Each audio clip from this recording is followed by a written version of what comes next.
Bonjour, c'est Ursule encore. On est le 20 mars 2025. Alors, je viens sonner la trompette aujourd'hui encore. Et je viens proclamer le retour de notre Seigneur Jésus-Christ. Amen. Alléluia. Soyons tous bénis. Soyons remplis. Amen. À déborder. Amen. Alors, des oreilles pour entendre, des yeux pour voir. Amen.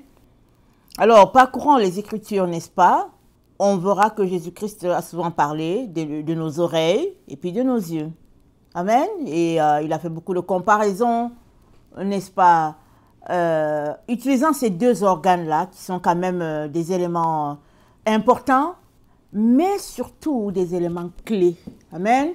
Alors qu'on marche, n'est-ce pas, vers notre destinée, il est très important qu'on puisse saisir le sens des oreilles et des yeux. Amen. Et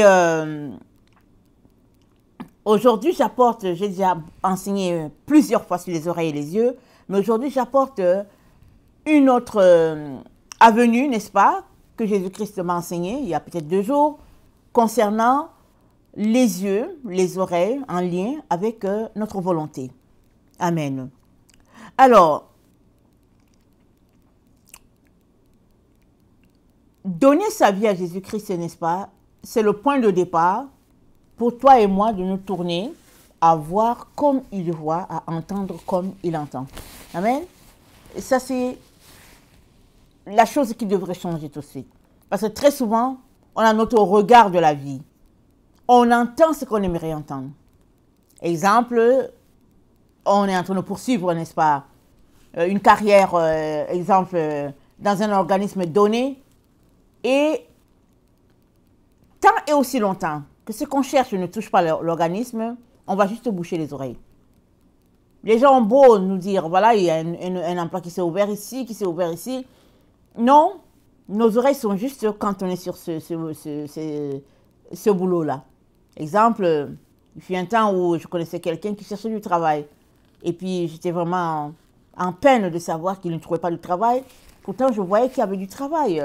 Et puis, ce n'était pas quelqu'un qui était diplômé, c'est quelqu'un qui faisait des travaux, n'est-ce pas, sur les rues. Alors, les travaux de construction et tout ça. Et j'avais vu un travail annoncé dans un journal et puis ils étaient prêts à embaucher les gens. Alors, sans tarder, je l'appelle pour dire que voilà, c'est publié ici ce matin, ils disent qu'ils cherchent les gens à tel endroit. Et il m'a dit, c'est combien? Je lui ai dit, c'est 25 $ l'heure. Il m'a dit, non, c'est petit. Il dit, au fait, c'est pas que je n'ai pas de travail. Mais je cherche les entreprises qui pourraient me donner comme 40 $ à l'heure. Et ça, je peux vous dire, hein, c'est dans les années 90. Alors, je me suis excusée. Amen. Je me suis excusée parce que je venais de comprendre qu'il n'avait pas de boulot. Pas parce qu'il n'y a pas de travail, mais il y avait un salaire qu'il s'était fixé et c'est ça qu'il voulait. Alors, chaque fois qu'une entreprise lui offrait moins, il déclinait leur offre, attendant d'avoir cette entreprise-là qu'il embaucherait pour 40 $ l'heure parce qu'il savait qu'il y avait des gens qui travaillaient pour des choses comme ça.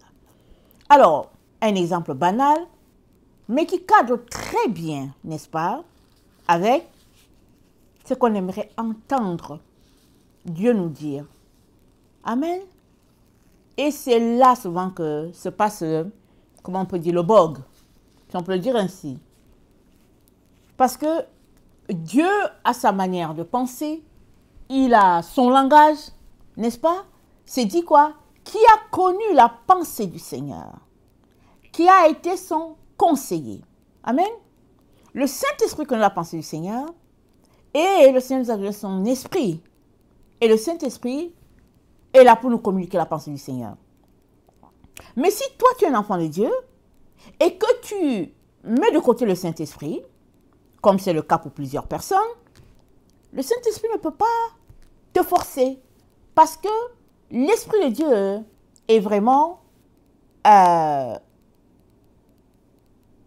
clément. Amen. Il est clément, gentleman, il ne bouscule pas. Il ne bouscule pas et il ne va pas t'obliger à l'accepter. Il sera triste, mais il ne va pas aller au-delà.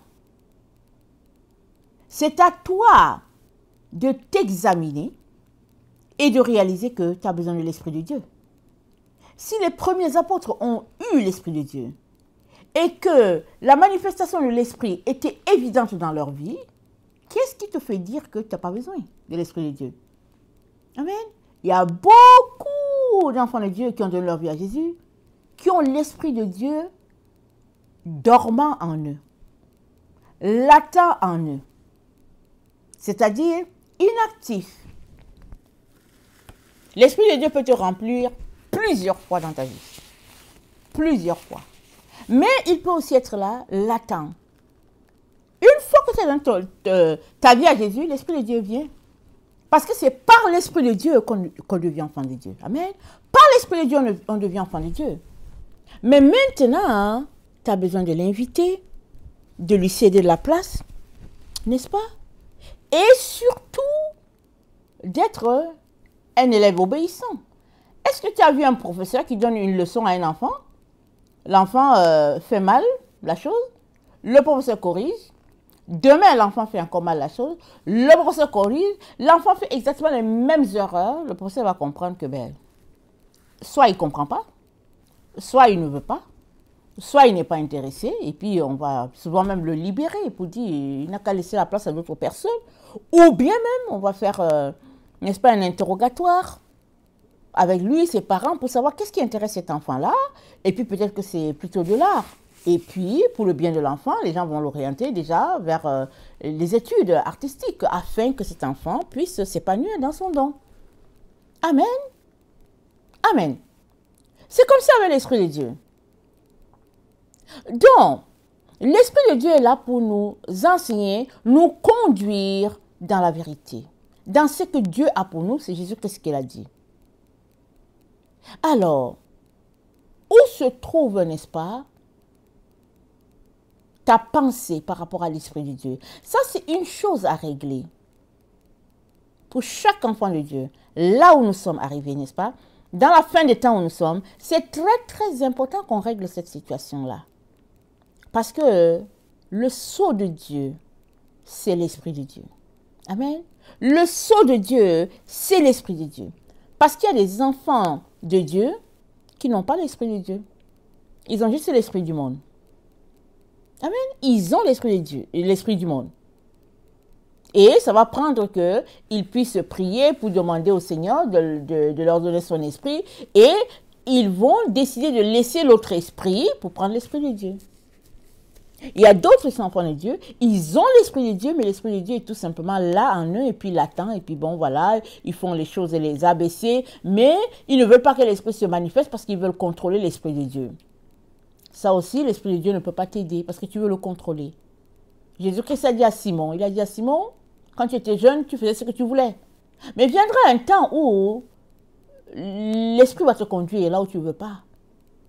Et il a dit à Simon, c'est comme il dit le vent souffle là où il veut et puis on ne connaît pas, on ne sait pas la destination.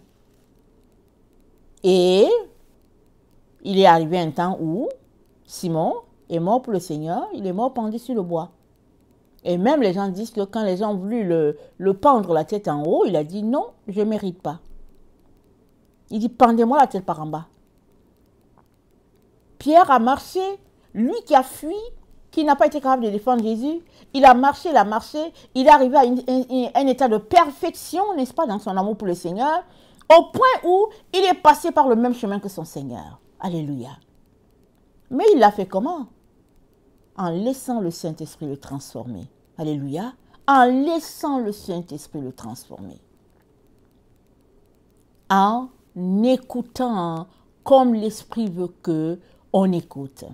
Et c'est là que le Seigneur, n'est-ce pas, me demande de pencher aujourd'hui cet enseignement parce que il y a plusieurs enfants de Dieu qui aiment le Seigneur, alléluia, qui le servent même, mais quand viennent les choses de l'esprit, ils bloquent, ils se disent je ne veux pas avoir des débordements et puis je ne veux pas paraître bizarre et tout. Mais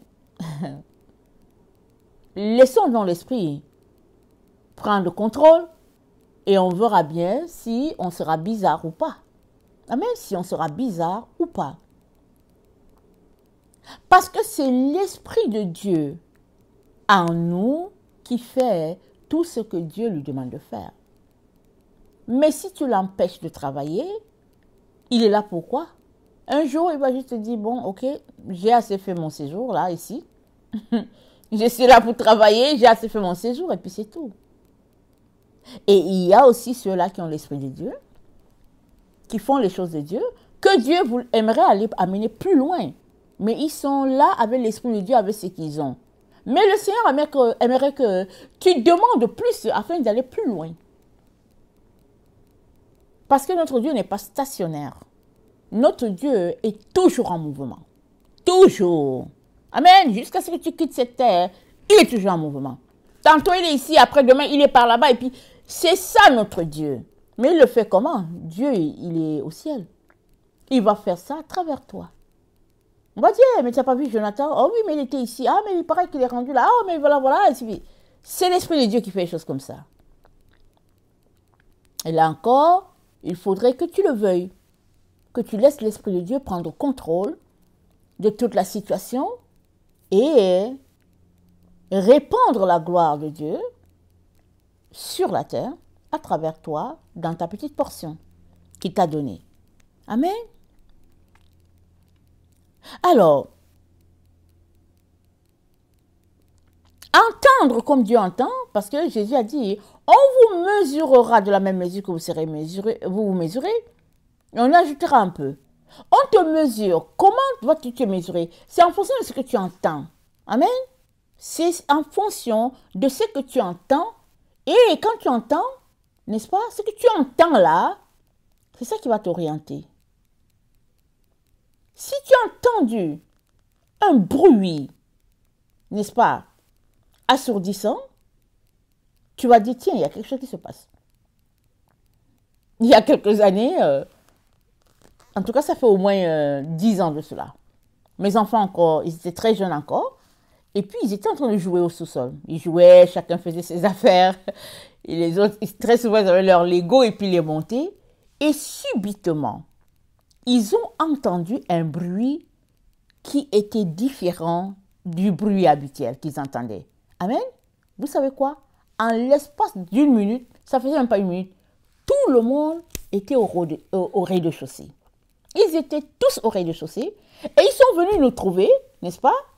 Et on était là, en train de manger, peut-être, je ne sais plus, leur père et moi, on était là. Et pendant qu'ils couraient, nous aussi, on voyait le mouvement qui se passait. On a vu notre lampadaire, pas le lampadaire, j'oublie ça, j'oublie son nom. Ceux qui portent les lumières, là, on l'a vu en train de bouger. Amen. Ça bougeait. Et ça portait beaucoup de lumière. Et puis, on était à table. Et tellement ça bougeait, ça faisait du bruit qu'on a compris qu'il y avait un tremblement de terre. Amen. On a compris qu'il y a un tremblement de terre. Mais les enfants, eux, ils étaient concentrés. Je ne sais pas si vous connaissez les enfants. Les enfants, ils sont toujours concentrés dans leurs affaires, mais ils sont concentrés en même temps, ils écoutent. En l'espace vraiment de quelques secondes, ils étaient là. Et puis le temps que nous, on se lève de table pour nous diriger vers, n'est-ce pas, le patio, eux, ils étaient déjà dehors, loin. Ils étaient déjà à l'endroit, n'est-ce pas, au niveau du sol. Ils ont le temps de détaler et puis voilà, c'était parti. Question de dire que entendre, n'est-ce pas, selon Dieu, devrait t'amener à aller dans la direction de ce que Dieu t'indique. Peu importe ta concentration. Et cet exemple avec les enfants, ça tombe à pile. Souvent, on est tellement concentré à nos affaires que Dieu nous parle. J'aimerais que tu ailles dans la direction gauche. J'aimerais que tu ailles dans la direction gauche. Si tu es là pour dire, oui, Seigneur, attends un peu, je veux finir ça. J'aimerais que tu ailles, attends un peu, je veux finir. Le temps que tu finis ce que tu es en train de faire, l'esprit n'est plus là. Amen. L'esprit n'est plus là. Parce qu'il voulait que tu le fasses à ce moment précis, le plus rapidement. C'est ça qu'il voulait. Mais il n'est plus là. Tu as traîné. Surtout si tu es une personne d'ordre, une personne de discipline. Les gens qui sont ordonnés, disciplinés, Ils aimeraient toujours finir leur affaire avant de passer à l'autre chose, parce que c'est comme ça qu'ils sont. Mais avec l'Esprit de Dieu, il faut savoir dépasser ça. Savoir laisser l'Esprit diriger. Pourquoi? Parce qu'il veut prendre le contrôle et te conduire à bon port. Amen. Alors, tu ne peux pas en même temps dire au Seigneur, je te laisse conduire ma vie, et en même temps garder quand même les mains sur les rênes et continuer de diriger le cheval. Laisse que l'Esprit de Dieu dirige le cheval. Et toi, apporte ton oreille pour une écoute, n'est-ce pas, assez profonde, n'est-ce pas, pour continuer sur ce que Dieu a pour toi. Et le Seigneur dit, il dit, ta parole est une lampe sur mes pieds, une lumière sur mon sentier. Est-ce que vous connaissez le sentier? Le sentier, c'est quelque chose de petit. Et la lumière, c'est sur le sentier, c'est-à-dire, c'est une lampe à mes pieds. Donc, la lumière, c'est aux pieds. Donc, la parole de Dieu éclaire tes pas chaque fois que tu marches. Et dans le Proverbe 4, c'est dit, vers le verset 18, c'est dit, et la lumière va grandissante jusqu'au milieu du jour. C'est-à-dire que, alors que le Seigneur dirige tes pas, la lumière devient brillante comme celle-là du midi, en plein soleil. C'est comme ça l'équivalent. Mais ça commence par diriger tes pas sur ton sentier, celui-là que Dieu t'a indiqué. Mais ça prend quoi? Ça prend une attention particulière au niveau de ton oreille. Et ça implique ta volonté. Ça, c'est ce que le Seigneur aimerait, n'est-ce pas, toucher aujourd'hui. Ce n'est pas le fait que tu n'entendes pas Dieu. Amen, c'est pas ça. C'est le fait que, est-ce que, alors que tu l'entends, tu es capable de laisser ce que tu es en train de faire pour obéir à ce qu'il te dit de faire en ce moment-là. C'est là souvent que les choses se jouent. Les gens vont te dire que, ah ouais, ça fait 2 mois que le Seigneur me dit ceci, cela, mais je n'ai pas encore fait. Oh non, mais oui, effectivement, ça fait 6 mois à peu près que oui, j'entends le Seigneur me parler de ça et puis je n'ai pas encore fait. Ok, d'accord, mais quand est-ce que tu vas le faire? Amen. Excusez-moi. Quand est-ce que tu vas le faire? Parce que tu es un enfant pour ton Père, tu es obéissant, n'est-ce pas? Et Dieu attend de toi et moi que nous soyons comme des enfants. Comment réagirais-tu si tu envoies ton enfant aller te prendre tes lunettes à ton chevet et l'enfant dit que oui, papa, j'arrive, oui, maman, j'arrive. Et puis ça fait 6 mois que l'enfant dit oui, papa, j'arrive, oui, maman, j'arrive. Et essayons juste de transposer, n'est-ce pas, la situation pour comprendre que si nous voulons réjouir le cœur de notre Père, l'Éternel des armées, il est très important qu'à un moment donné, il y ait ce lâcher prise là, lâcher l'emprise sur ce que nous faisons. On doit lâcher et laisser Dieu être pleinement Dieu, n'est-ce pas? Et notre volonté devrait être la chose, n'est-ce pas, qui prend la suite une fois que nous avons entendu Dieu. C'est ça que Dieu attend de nous. Voilà pourquoi il a dit que celui qui a des oreilles pour entendre, entende. Et qu'est-ce que tu entends? Est-ce que tu entends dans le sens de Dieu? Ou bien est-ce que tu entends dans le sens de ta culture? Ou bien est-ce que tu entends dans le sens, n'est-ce pas, de son environnement? Amen.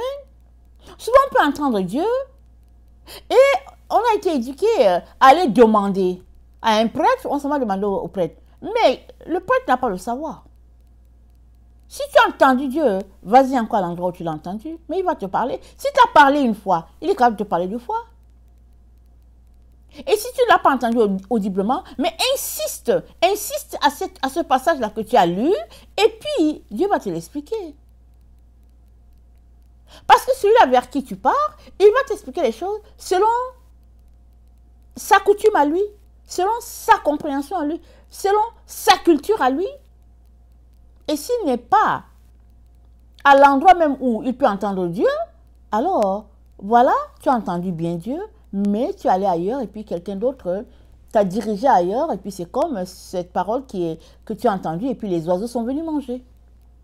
La personne vers qui tu allais va servir d'oiseau qui a mangé la semence. Ça, c'est dans la parabole du semeur. Et les temps dans lesquels nous sommes sont des temps vraiment très, très délicats. Parce que on devrait arriver à notre destination finale. La destination finale, c'est le ciel, n'est-ce pas? Mais d'ici là qu'on se rende, Jésus-Christ a dit, ben pourvu que nous ne soyons pas séduits en cours de route. Une fois que tu es séduit, tu te retrouves sur le pavement. Et puis, comment tu vas faire pour revenir si maintenant ce n'est plus Jésus-Christ qui te conduit et puis c'est quelqu'un d'autre qui te dirige? Cette personne qui te dirige va faire pression, pression. L'esprit qui te dirige va faire pression. Donc, te voilà conduit par Jésus-Christ à aller dans une telle direction, mais tu t'es trouvé quelqu'un d'autre, tu t'es trouvé une autre situation, et puis voilà, et puis c'est fini. La personne te dirige, te conduit, et puis tu es déclassé. Or, tu pensais aller sur le droit. Mais ta volonté, la perception que tu as eue, n'est-ce pas, t'a conduit dans l'erreur. Osée 4, le verset 6 dit « Mon peuple est détruit par manque de connaissance ». Ça, c'est dans l'Ancien Testament. Jésus n'était pas encore là. Jésus-Christ est venu, alléluia, et on a toute la connaissance, n'est-ce pas, que Jésus-Christ nous a donné. Tout est là. Les évangiles, les écrits, les épîtres, tout est là. Mais qu'est-ce qui fait que on est détruit pareil? C'est parce que la connaissance qui est là, on l'analyse selon notre compréhension en nous, souvent selon notre culture, souvent selon notre génération. Et souvent on lit, on se dit, ça ne se peut pas. Ça ne se peut pas que ce soit ça.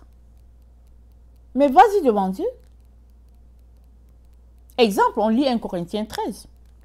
L'amour est patient, l'amour ne se vante pas, l'amour. Et l'amour fait ceci, l'amour fait cela. Il y a plusieurs personnes qui lisent ça et se disent, il n'y a pas moyen qu'un être humain puisse respecter ça. Mais Jésus-Christ ne te dit pas de respecter ça par la loi. Il te dit, laisse-moi entrer. Amen. Laisse-moi faire ma place pleinement en toi.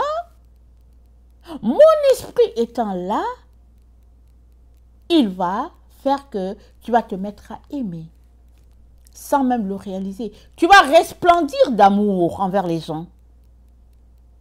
Et ce sera le témoignage que, effectivement, il y a quelque chose de différent.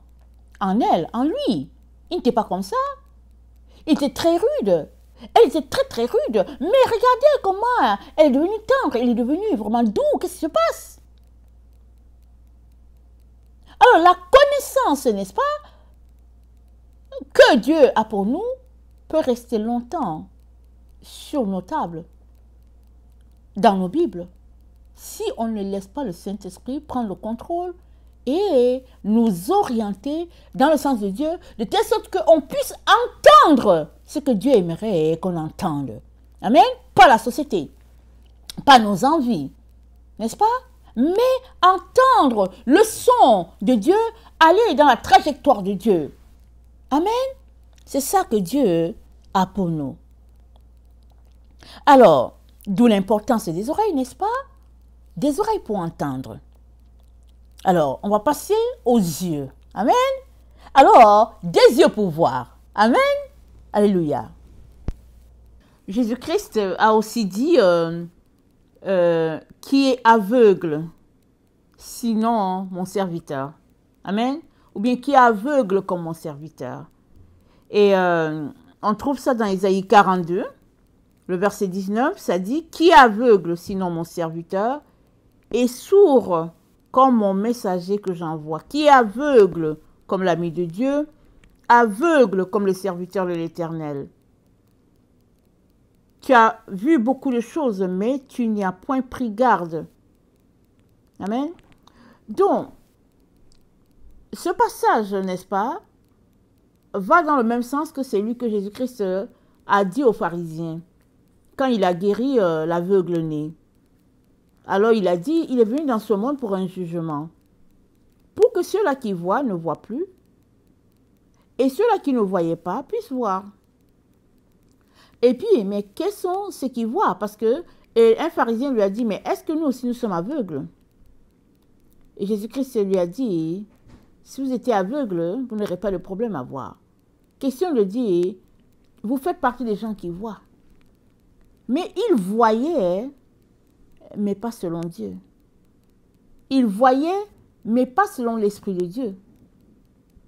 Exemple, ils avaient développé une théorie selon laquelle si quelqu'un était malade, le jour du sabbat et qu'il allait dans le temple pour demander la prière, il lui disait de retourner à la maison parce que c'est le sabbat, il faut se reposer. Par contre, si leur animal, leur mouton tombait dans une fosse, ils se pressaient d'aller sortir l'animal parce qu'ils ne voulaient pas que l'animal reste là-dedans. Et Jésus-Christ a dit, si vous êtes capable de prendre soin d'un animal qui tombe dans la fosse, à combien plus forte raison devriez-vous prendre aussi soin d'un être humain qui a besoin d'aide? C'est pour cela que Jésus-Christ, dans beaucoup de miracles qu'il a fait, il l'a fait le jour du sabbat. Parce que le jour du sabbat, c'est le jour du repos et c'est le jour du Seigneur.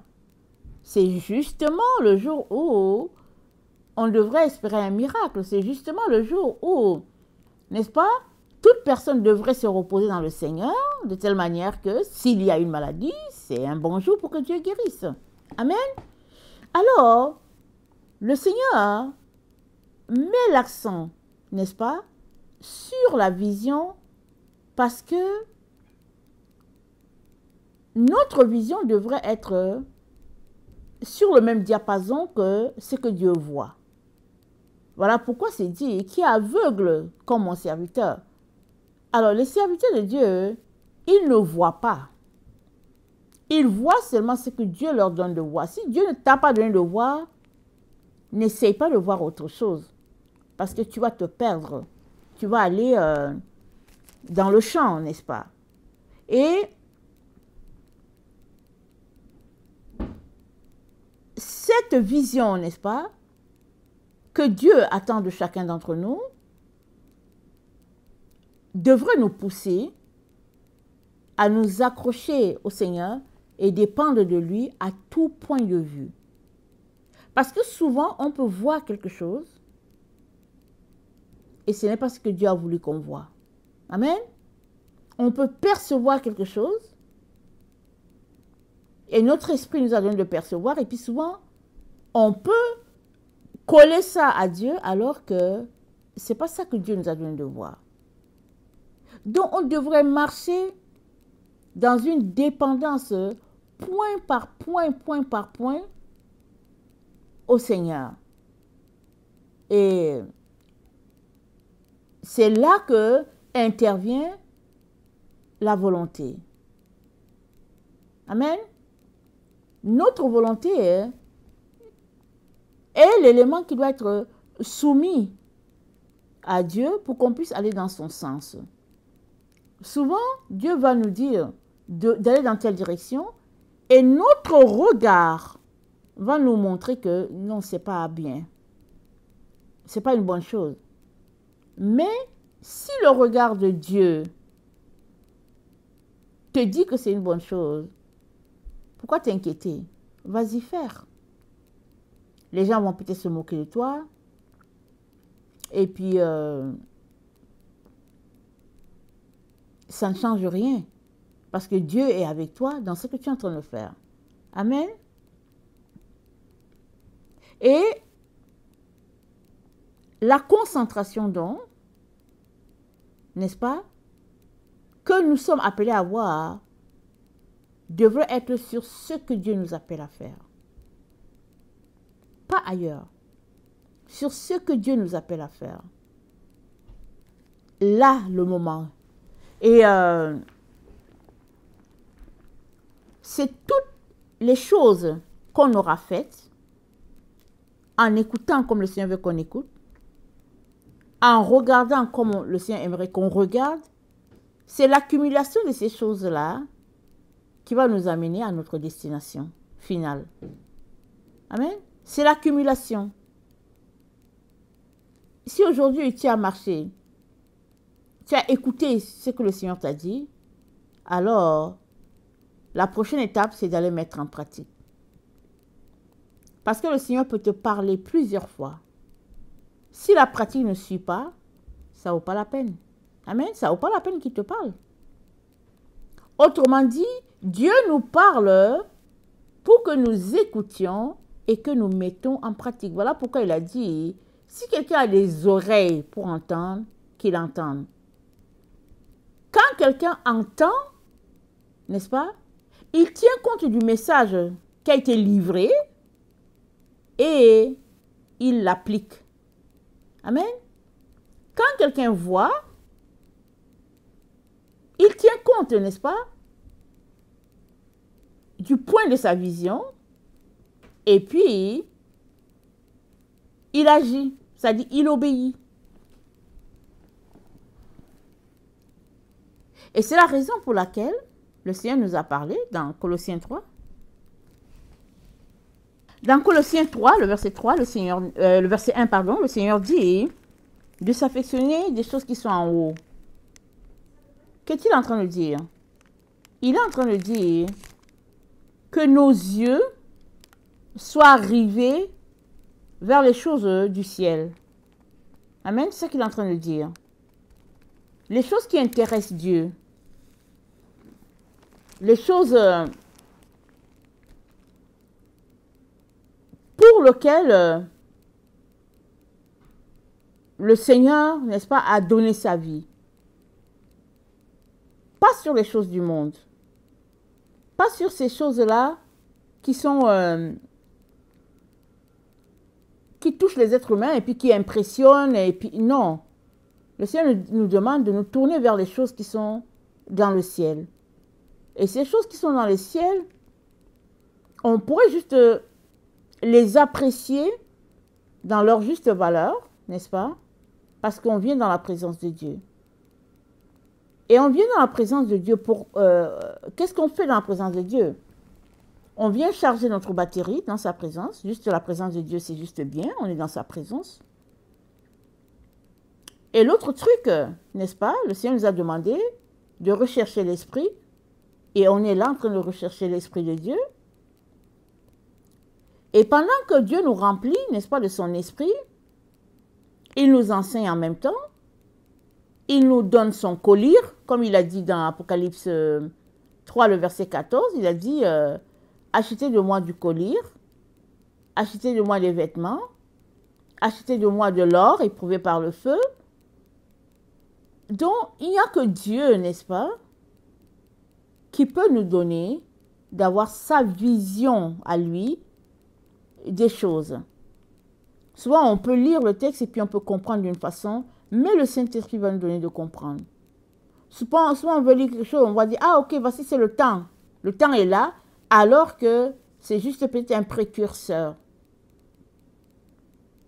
Et le Seigneur ne nous demande pas de marcher dans les feelings. C'est-à-dire, ce n'est pas les sensations, c'est pas je sens que, voilà, je pense que, non.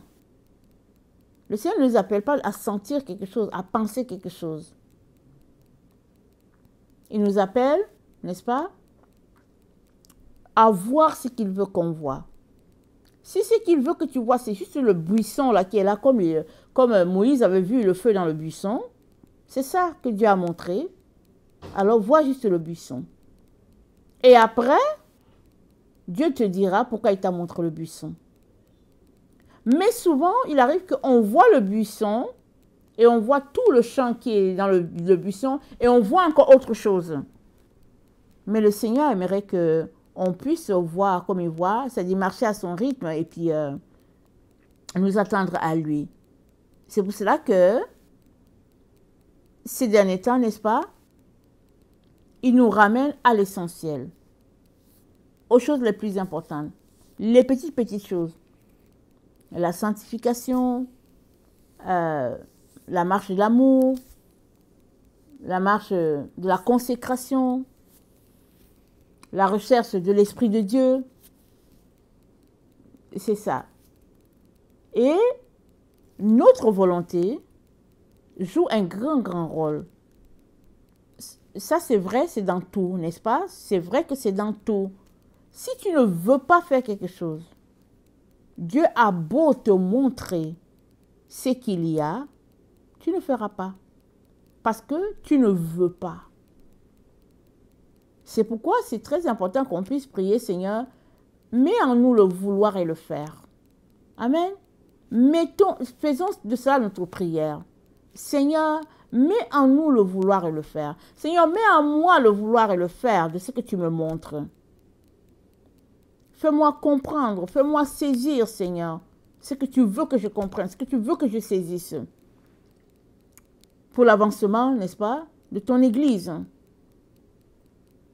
Alors, la concentration joue un grand rôle dans ce que Dieu attend de chacun d'entre nous. Je vais toujours me référer à la voiture. Quand on conduit la voiture, une fois qu'on est distrait, ça peut causer beaucoup de dégâts. Peu importe le type de distraction, ça peut causer beaucoup de dégâts. Donc, on a besoin de rester concentré parce que nous-mêmes, on a besoin de rester concentré.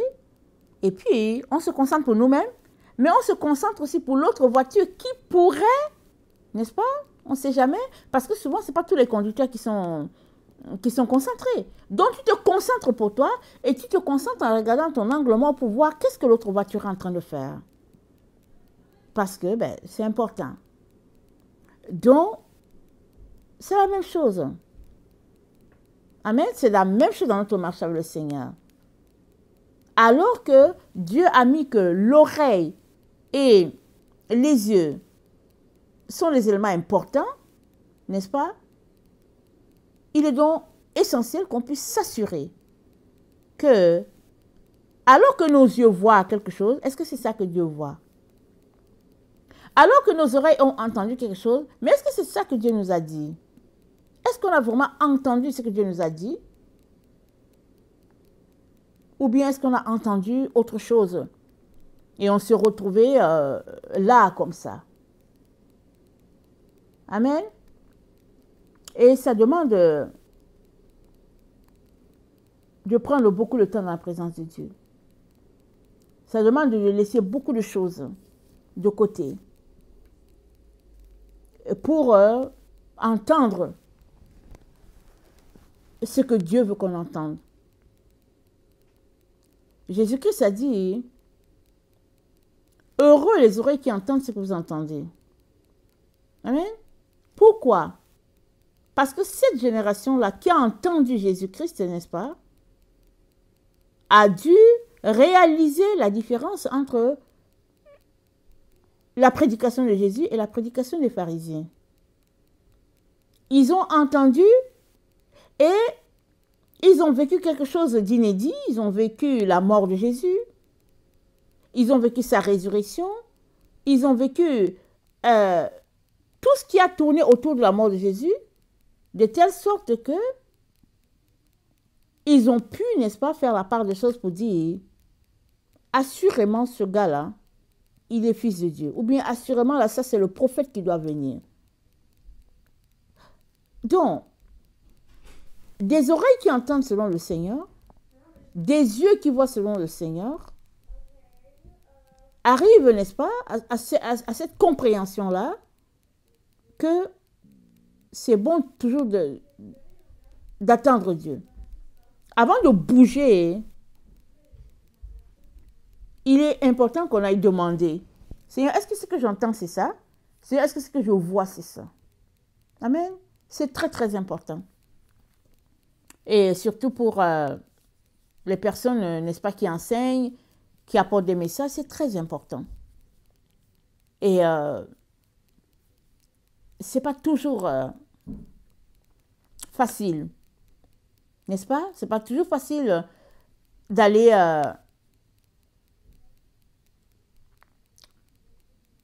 dans la direction de Dieu. Amen, c'est pas toujours facile. Il suffit juste que tu entendes autre chose, donc tu es dans une autre direction. Voilà pourquoi on a besoin de rester concentré, de rester à l'écoute, et puis d'attendre devant Dieu. Et en même temps qu'on attend devant Dieu, en même temps on se sanctifie, en même temps on se purifie, afin de voir mieux et puis de percevoir mieux ce que Dieu a pour nous. Amen. À chaque pratique, bien, à chaque fois qu'on met la parole en application, voilà, disons-le comme ça, on se rapproche du but de Dieu. Amen. Après une application que Dieu a pour nous, non, après une parole que Dieu nous a donnée, n'est-ce pas, et qu'on a appliquée, alors ça nous rapproche de la prochaine application. Mais on doit demeurer à l'écoute. On doit toujours demeurer à l'écoute. Amen. Donc, il n'y a pas d'autre façon de faire que d'écouter et d'écouter encore et d'attendre et puis d'écouter et d'écouter. Et je dis ça, mais je dis ça aussi pour moi. Amen. Je dis ça aussi pour moi parce qu'il faut toujours écouter. Et il arrive un temps où on fait des messages. Oui, aujourd'hui, je vais faire tel message, et puis demain, je vais faire tel message, et puis tout ça. Mais il arrive des moments où il faudrait tout simplement qu'on sache que c'est le message que Dieu veut qu'on fasse. Ou bien, on va attendre. Parce que le Seigneur lui-même, n'est-ce pas, c'est lui qui nous cherche. Il nous cherche. Il cherche cette communion-là avec nous. Parce qu'il fait une œuvre, n'est-ce pas, sur la terre, qu'il a déjà commencé lui-même depuis, n'est pas les temps anciens, et qu'il achève. Et voilà, si on demeure dans son écoute, et qu'on laisse de côté ce que nous, on pense, ou bien ce qu'on conçoit, n'est-ce pas, l'Esprit de Dieu va nous diriger. Il va nous conduire. Mais on a besoin du Saint-Esprit pour arriver à destination, pour arriver au but. Et ma prière, n'est-ce pas, est que le Seigneur, n'est-ce pas, ma prière est que nous puissions nous attendre au Seigneur, et le Seigneur ne veut que nous remplir, afin de nous donner la bonne direction. Et l'exemple que j'ai, c'est l'exemple de l'apôtre Paul. Quand Dieu l'a converti, il est resté à Damas 3 ans avant de se lancer sur le terrain, d'aller dans les voyages un peu plus poussés, n'est-ce pas? Mais c'est lui-même qui donne le témoignage dans Galates. Il dit quand il a été converti par le Seigneur Jésus, il est resté et puis il scrutait les Écritures. Il dit, je suis allé en Arabie et puis je suis revenu. Question de dire que, au fait, je n'allais pas si loin. Je me concentrais pour comprendre et puis pour saisir ce que Dieu veut. Et puis, c'est vraiment ça qu'on a besoin. Et le Saint-Esprit est là pour nous aider. Et le Saint-Esprit ne veut que nous aider. Et on a besoin de dépendre de lui. Tout un chacun. Il n'y a pas quelqu'un qui a plus que l'autre, qui connaît plus que l'autre. Mais la personne qui entend, n'est-ce pas, selon le Saint-Esprit, c'est elle qui va avancer. L'autre qui n'entend pas selon le Saint-Esprit, elle va aller loin. Donc, concentrons-nous, prions, cherchons la face de Dieu pour que Dieu nous aide à entendre comme le Saint-Esprit veut, à aller dans le sens que le Saint-Esprit veut, parce que Dieu veut rassembler tous ses enfants. Amen. Il veut rassembler tous ses enfants.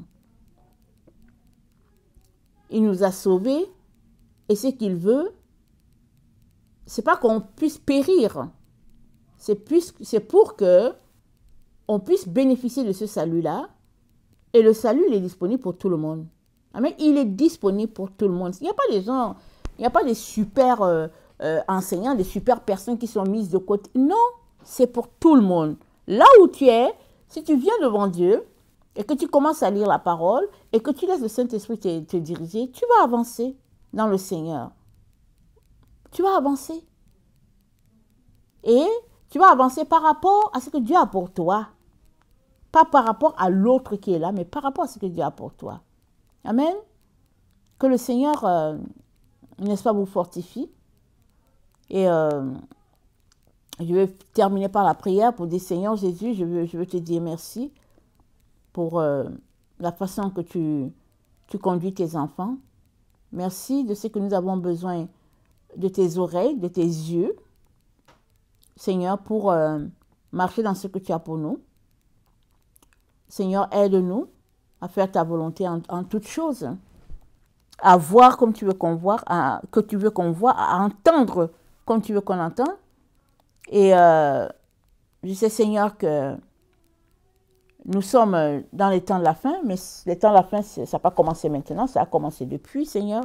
Et plus on approche de ces moments, Seigneur, que toi seul tu connais, plus, Seigneur, tu nous donnes d'être vigilants et de dépendre de toi. Nous avons besoin de ton Esprit Saint, Seigneur. Visite-nous par ton Saint-Esprit. Visite-nous, Seigneur, par ta lumière. Visite-nous, Jésus-Christ, afin qu'on soit parfaitement dans ce que tu as pour nous. Que ton nom soit béni au nom puissant de Jésus. Amen. Et amen.